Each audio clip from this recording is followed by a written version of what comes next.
Okay, my name is Chris Pirie. Before I introduce the panel, I'm going to set up the discussion for the next 40 or so minutes. 2 months ago, I joined a new company. I became a noogler and a greygler at the same time, which the insiders might know means that I joined Google to lead an initiative to skill up 40 million people, just a small number of people, on Google Cloud technology. What I learned was that over 60% of my colleagues had joined my division since the pandemic, and they'd never met each other at all. They went through their onboarding like I did, their diversity training, their technical readiness, their leadership training, the whole 9 yards through online training, because there was no alternate. That's how it went. And it's not a unique experience, but it's a kind of shocking experience if, like me, you've been banging away trying to get people to adopt digital learning for 20 plus years. We had this massive shift, as you all know, massive consumption of digital learning because there was no other option. And so now we're seeing the venture capital come in, we're seeing the innovation start to evolve because it's a massive marketplace, and it's a hard problem to solve. I think we learned a lot of things. Not least, we need to get much, much better at how we do this. So I'm really interested to know, unpack what happened in the last 2 years, and also know what's coming next. Today happens to be Google's return to work day. We're now officially in a hybrid work model, and nobody really knows what that is. So that's going to be interesting too. So on the panel today, we have an amazing set of people who are very qualified to share their experiences of what happened in terms of this shift to digital learning, and also think pretty hard and bring some insights into what's going to happen in the near future. So that's what we're going to do in the panel today. So we have Irina from Class Technologies. We have Ulrik from Area 9. We have Sophie from Multiverse. Kind of strange name, but done a really we'll good come job back there. already. Yeah. Right, we've got Elliot from Go One, All Things Content, and we have Julia from CoreRise. CoreRise. And we're going to hear all about that too. So I thought we might just start by going kind of along the panel and tell me what your last 2 years has been like. How has your business changed in the last 2 years? And we may as well start with one of our born in the pandemic Absolutely. panelists. So, as you said, we were born in the pandemic. Class Technologies is a software that adds teaching and learning tools to Zoom. And we were born from our CEO watching his kids try to go to Zoom school and say, gee, there's got to be a better way to be able to engage the students, make it easier for the instructor, and so on. And so we were born, and I can tell you that the biggest surprise for us is that it did not stay in just the school realm. It very much bled over into the workforce. Stanford just came out with a study on Friday that says all major cities in the US are 50% or more down in their workforce return to work. Buildings are empty, folks are working. So how do you make that happen, and how do you onboard all these people who are entering the workforce in this super hot job market? And so Class is at the intersection of all of that. We're really excited to be doing it. We're very privileged and honored to have all of the resources to do it. And, we're excited for what's to come. So markets that you, like even in this short period of time, you're in markets that you didn't plan to be in just because the opportunity was there? 100%, whether it's the corporate market, the international market, the financial market and financial industry, a place that, I started my career at Goldman Sachs. I would have never thought I would ever work from home, and yet now a huge swath of the financial sector is not only working, but is, raking in record profits in a hybrid way. But is it the best employee experience? Maybe not. And so I think I'm excited to talk to these folks and find out how we do that better. We're We're going to go there for sure. Ulrik, you've been in this business a little bit longer than 2 years, and your company's been innovating for a long time. How did it change in the last 2 years, if at all? Yeah, so about 10 years ago, we thought that the market for the kinds of technologies that we're working on was close to 0% of the market. And I had a fierce discussion with McGraw-Hill at that time and the executive team whether we should even go in that direction. The clear answer was no. I think when we started doing this in 16, and we began to look at this in 16, the market was probably, according to our CLO back then from Hitachi, it was about 1% of corporations in the world that was interested in like what I would, in colloquial terms, refer to as learning that actually works, where we can validate that it works the same way as you do it with pilots or with physicians or with crane engineers or crane operators or things like that, because that's not the typical L&D. And then you could say, so what happened during those 2 years? We saw a breakthrough from 1% to maybe 5%.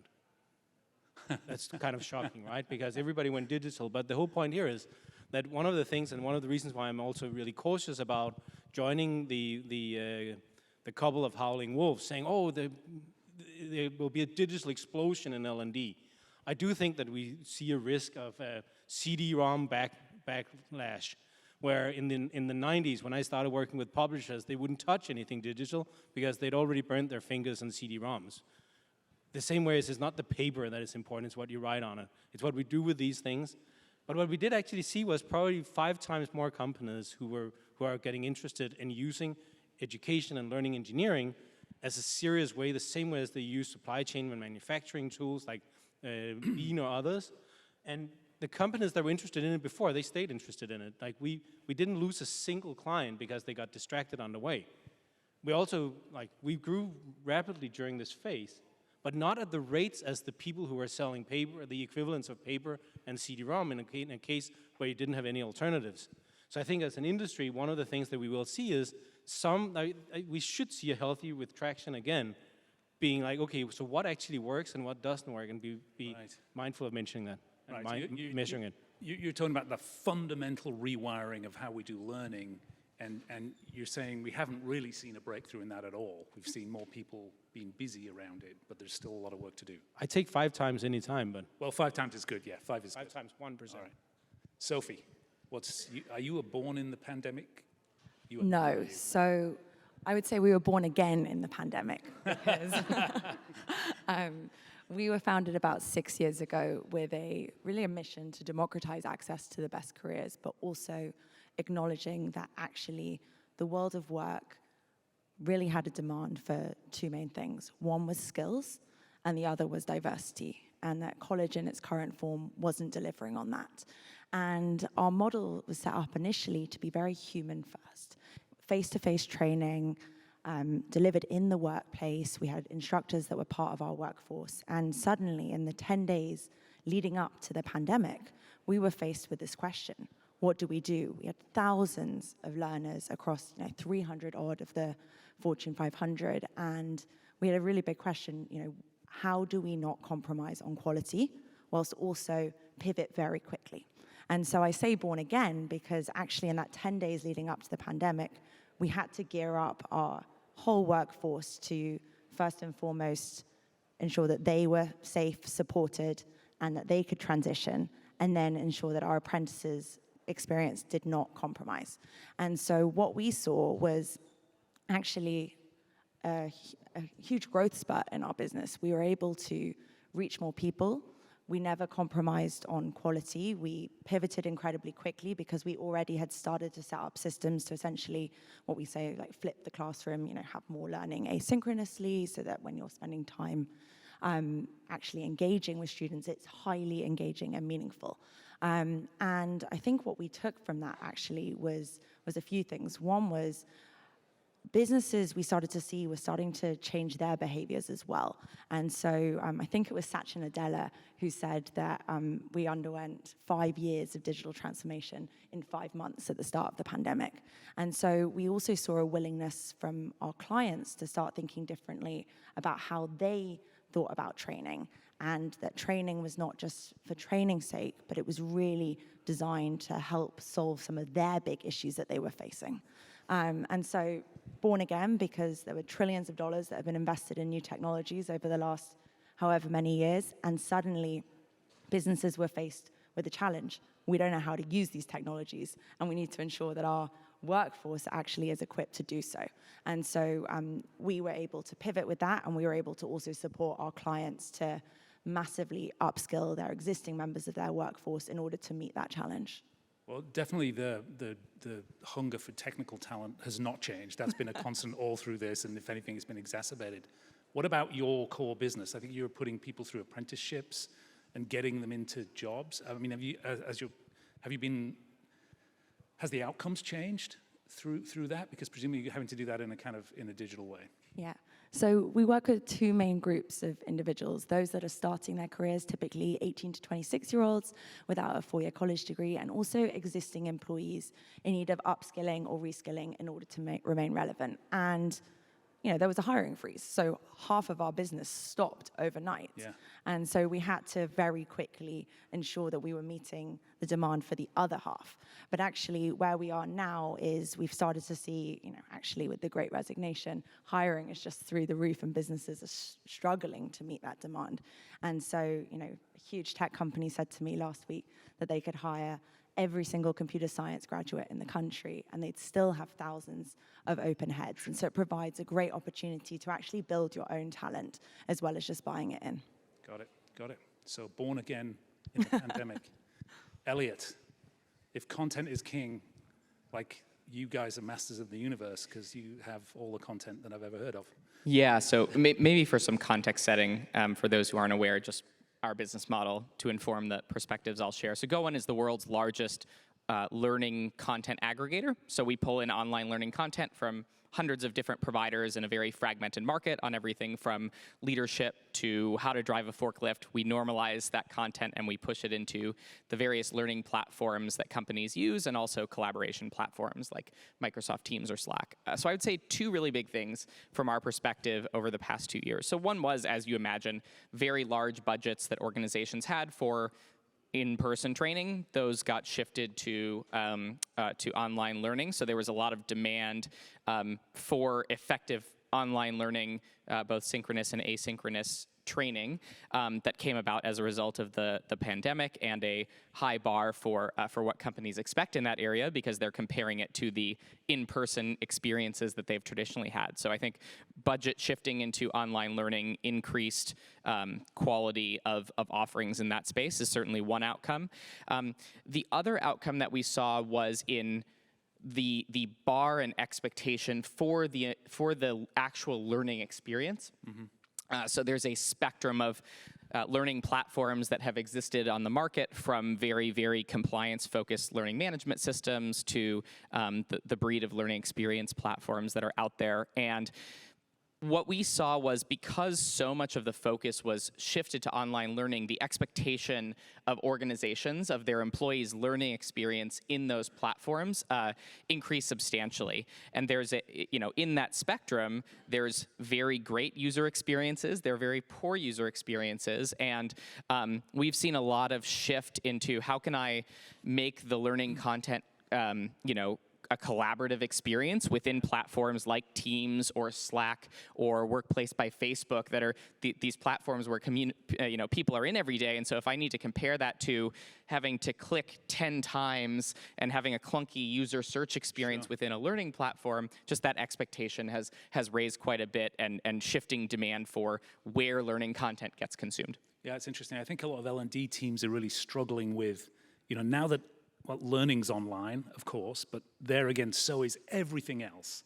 Then the challenge is how do you differentiate? How do you rise above? How do you bring some humanity into the experience and get quality driven? So that's interesting.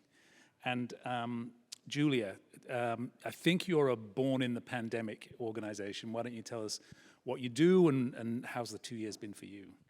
So we're about 8 months old, so definitely born during the pandemic. What we do is we partner with industry leaders, most of whom have never taught before, but who have amazing domain expertise, and then partner with them to create these highly engaging learning experiences. And then we use community and technology to drive outcomes. And so the average asynchronous course has completion rates of between 3 and 6%. So far, our average completion rate has been 79%. So we're seeing really great engagement, really great outcomes with our early courses. And one of the main ways that we're able to do so is a change in user behavior that has happened during the pandemic, which is people's comfort in sort of online virtual settings. We all were forced to put our social and our professional lives online. And so with that, people got really comfortable being in Slack and being in Zoom with a group of strangers. And not only did they get comfortable with it, they actually longed for that sort of connection, even if it was that sort of virtual connection. And so we're using that, we're using those sort of connections in order to drive outcomes and efficacy with our learning. The second change that we saw was on the corporate side, as everything moved online, similar to what you were saying, the inadequacies of both in-house online solutions as well as some of the existing solutions really was exposed, and they're looking for something new. And I don't think the problem has been solved to what you were saying, but I do think the problem has been identified, and that's a great first step. So the bar got set much, much higher in terms of people's expectations. Yeah, interesting. Do you, tell me a little bit about your customer journey.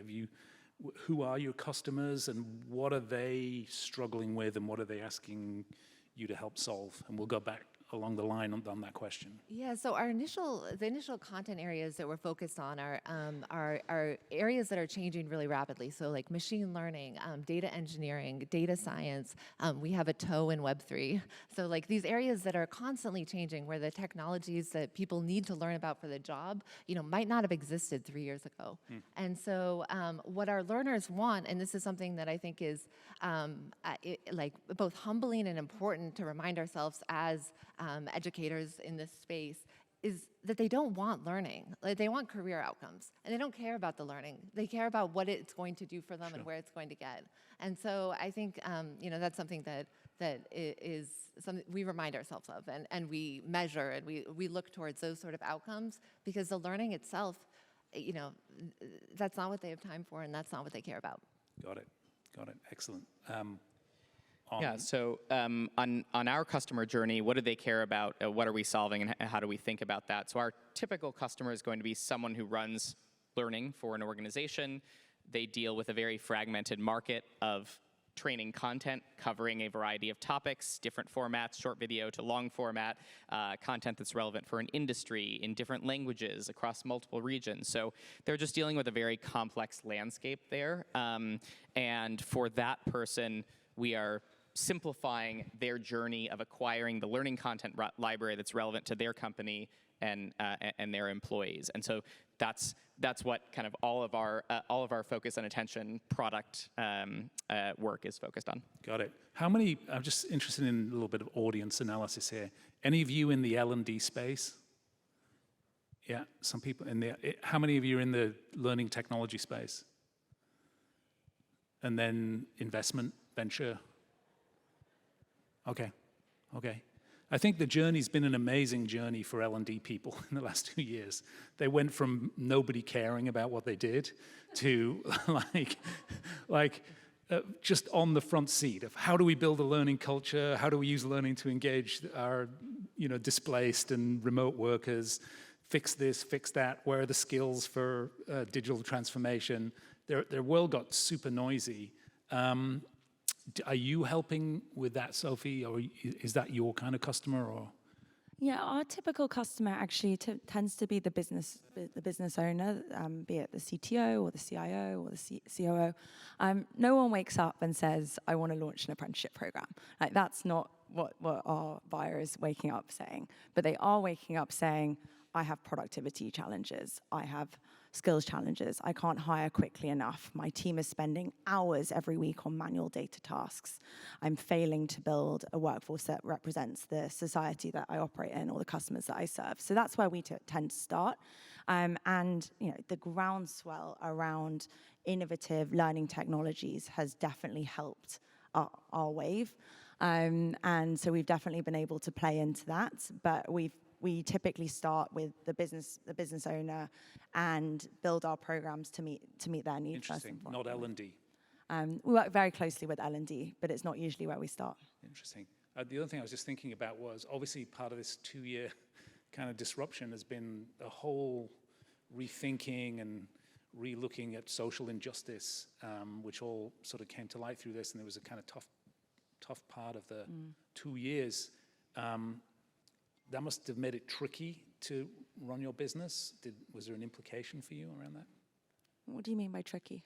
I mean, did it change how customers came to you? They focused on trying to build underrepresented minorities in their organizations? Did it lift? Did it hinder? Was it? Yeah, it definitely lifted. I think it was a very tough 2 years, and the murder of George Floyd really shone a light on the huge inequity that exists within corporate America in particular. The one thing that we did see from it was that there was board level and CEO buy-in for genuine change.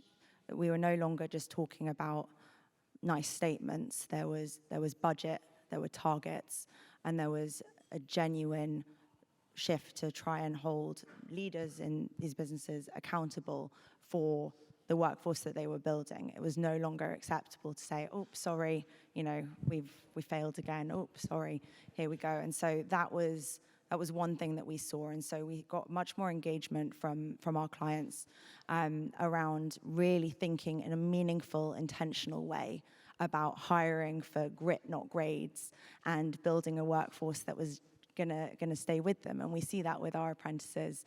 Over 90% are still in their roles 2 years later, so we're really building a workforce that's gonna stay.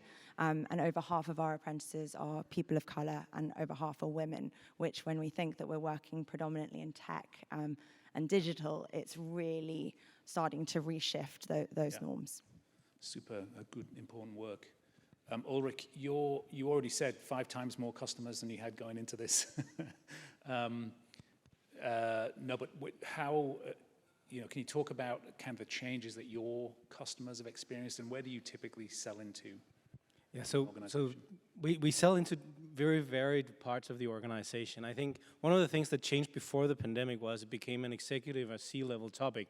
This change coming from the fourth industrial revolution, companies should be prepared to invest in people in a different way. Yeah. That shift was already happening.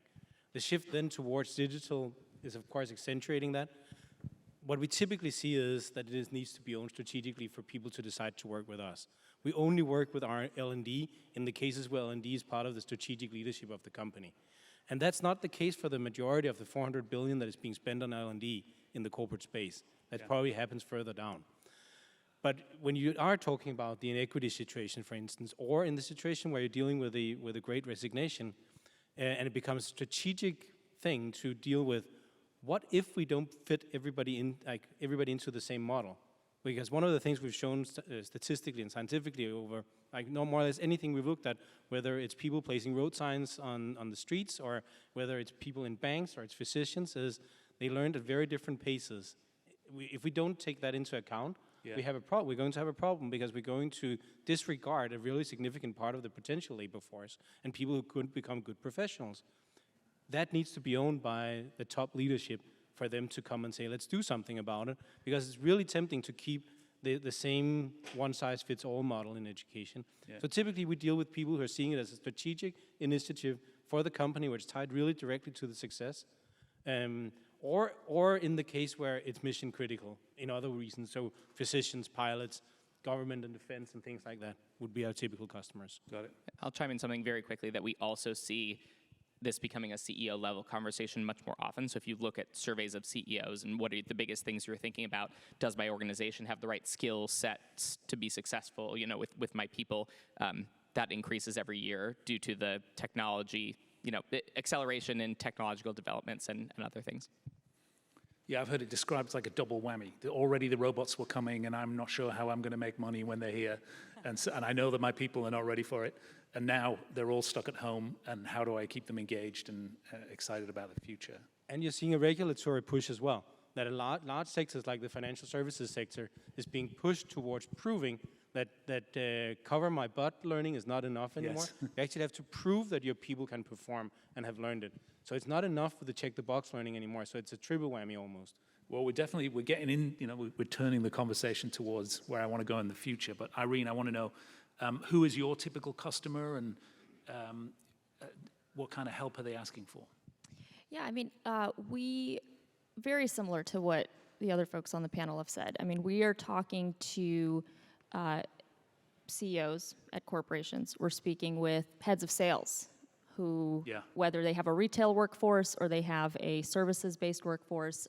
And the only other one I'd say we're speaking to that wasn't mentioned are the CIOs, who are like, my team is fatigued with Zoom, fatigued with Teams. They want something more. This looks interesting. This looks easy. Let me bring it to them. And so that's who we're dealing with. But the conversation just a second ago made me think, and I'm actually very curious what my fellow panelists would say. The thing that really comes up in conversations all the time for us is exactly what you're saying. We need to enable our people. We need to make sure the outcomes are there. How do you do that? Everyone still really craves that live component, right? They want something that there's accountability there, we show up together, I can kind of see your body language even if I can't see you completely. There is that big pull and push into, I still want to deliver at least a part of it live. And in Sophie, particularly in your world, the apprenticeship model, right? I grew up in an apprenticeship model, and I can't imagine how I would do that today as, a 22-year-old not in person. So I'm so curious, kind of, how do you bring in the live and what has to be hybrid or just fully virtual and make it successful and have these people grow in those organizations after they come in at entry level? Yeah, it's a really good point. I think to your point, it's what do people need and what do people want? And so in our case, they need skills and they want to develop. And so we ensure that we're developing both. And so there's the hard skills element, that's the technical training, boot camps, online learning, and then there's the durable skills development, and that is where I still think the human element, the human touch is needed. And durable skills, I think, are what make or break someone's career. It's the communication, it's the teamwork, it's the upwards management, and it's so often not part of the conversation around learning or technology. And I think that's where having a human on the other end of the screen who can build a community, who can really set someone up for success, understand what makes them tick, what makes them learn, that's where I think we do need both, and I completely agree with you. Well, let's talk about innovation. Like, first of all, my observation sort of coming back into the workforce is everybody's kind of tired. And now we have to, I was on a call with somebody this morning, and they said, figuring out learning in a hybrid world is going to be infinitely more difficult than figuring it out when everybody was online and it was all terrible and we were all in it together. Now you're going to have these inequities of people, some people physically in a learning context and other people virtual. The technology still has a long way to go. How are you all thinking about preparing for and trying to create value in a hybrid world of work where people aren't having the same experience necessarily? Anybody want to go? So, I mean, I would disagree for the working professional that they actually want to go back to a live experience. Like for, most working professionals, they're busy. Like they have families and they have a full-time job.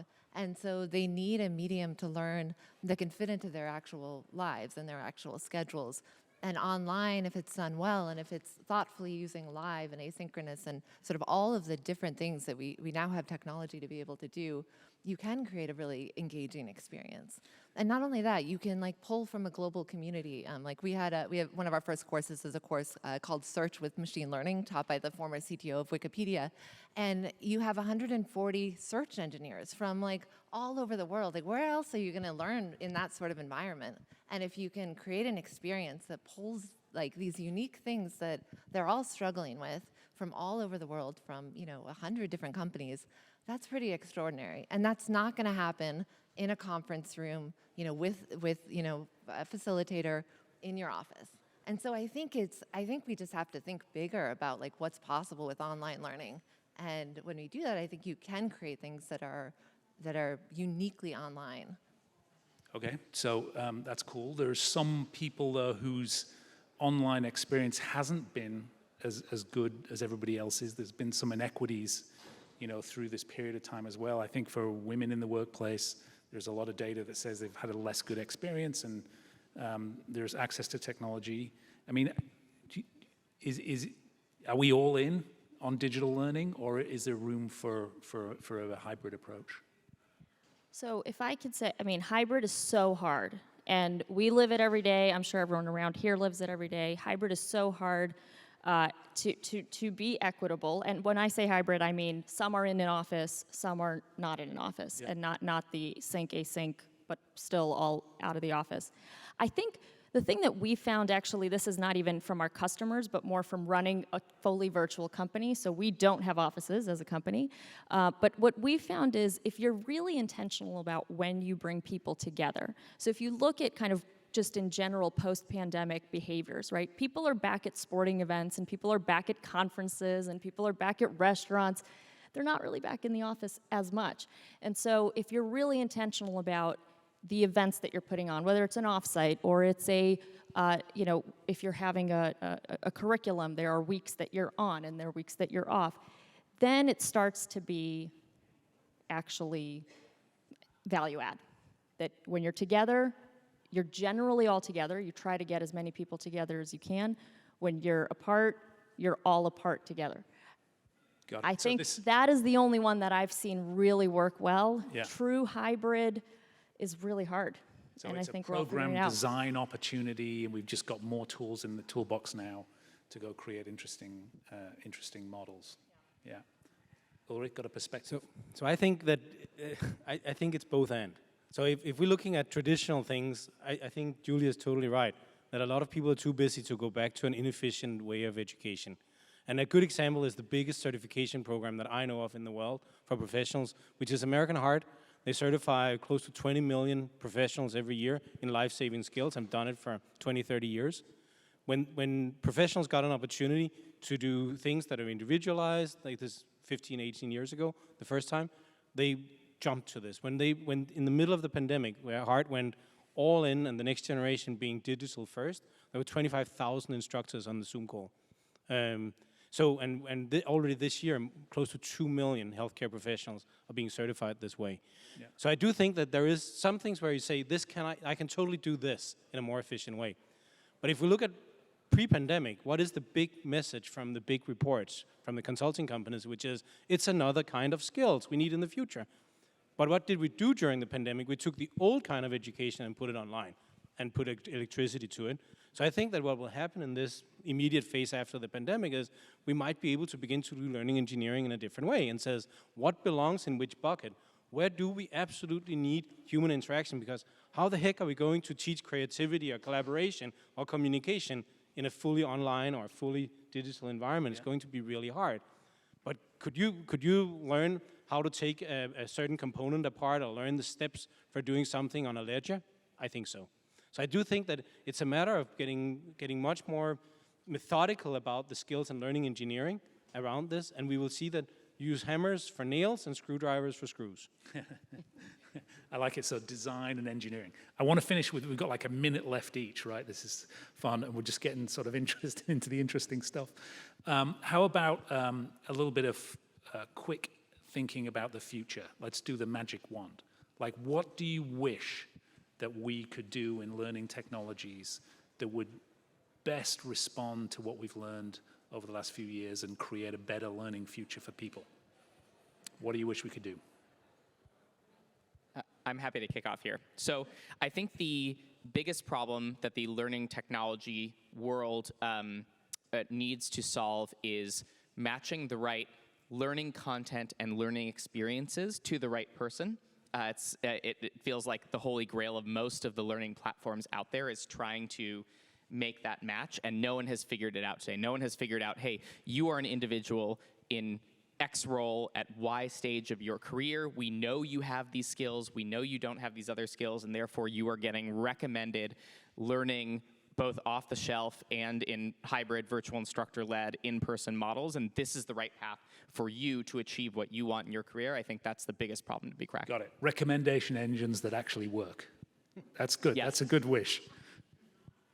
So I think, over the last 10 years, I feel like the problem that we've been focused on is like a content problem. Like, let's produce more content in all of these skill areas. But if you actually look at learners, the real problem is a motivational problem. How do you get learners to actually complete and actually be successful? And when they don't complete, like people think that they're unmotivated or they're lazy, and that's just not true. They're just human. And like, we recognize this in every other field except for education. Like, you don't, you buy your gym membership, you don't go to the gym. You eat that piece of chocolate cake even though you're on a diet. But in education, we think that it's gonna be somehow different, and it's not. We're still human in this space, and it's still really hard to prioritize things that have longer term rewards, which is what education is. It's a longer term reward. And so I think the shift that I'd like to see is the shift from thinking about just content to really thinking about motivation and how we drive motivation and how we design learning experiences that allow learners to ultimately be successful through that. I love it. The people at Duolingo are masters at that, and we all need to get better at that. That's really good, not just doom scrolling. Great, I love it. Others, magic wand. Yeah, just to pile on to that, again, we're all about live, and so, from our perspective, we want to take the very best educators in L&D, and we want to give them the biggest possible platform synchronously. And I think that's the way that one way that you can solve for motivation, right? I mean, I know growing up, there are certain educators for me that I would have followed them to the end of the world. If you can scale that, I think that's the holy grail. Great. Ulrik? I would say that my number one wish and also prediction is that we will begin to use the tools we use in other areas. Learning science and begin to apply scientific standards to what we're doing, apply to all these things that we actually, instead of having this marketing-driven approach we've had in education, where it's about who makes the most flashy brochures, whether it's content or it's platforms or it's fancy words, but that we actually begin to behave as scientists and hold ourselves and each other accountable for measuring what we're doing so that we are actually able to differentiate between screws and nails. Because currently, I would argue that we aren't. We are constantly claiming that we have this TV shop promoted tools that will work for everything, instead of having the approach we use in medicine, my old area, where we actually agree that let's measure it, let's figure out what works better than other things. So I think learning science is the magic wand, if you're asking for one, that can help us. Love it. Learning science, better measurements. And so I have the benefit and also the hard job of going last, because I think a lot of my ideas have been taken. But I actually think if we take a lot of what was said, right, learning that matches the needs of an individual to make them more productive on the job, tap into motivation through actually leveraging the best learning science. You use instructors for really meaningful synchronous content that complements asynchronous content. Actually, I think where learning technology and learning wins is when it can consistently demonstrate a return on investment for both the individual in terms of their progression, as well as for businesses. And if you solve both and you get those incentives aligned, I think that's my magic wand. A relentless focus on results. Outcomes. Impact. Love it. Well, I'm really excited for the learning future that you guys and your organizations are going to build. Thanks for sharing your insights today, and enjoy the rest of the show. We have 1 minute and 24 seconds left for questions. But I think we're going to call it at that. Thank you so much, everyone.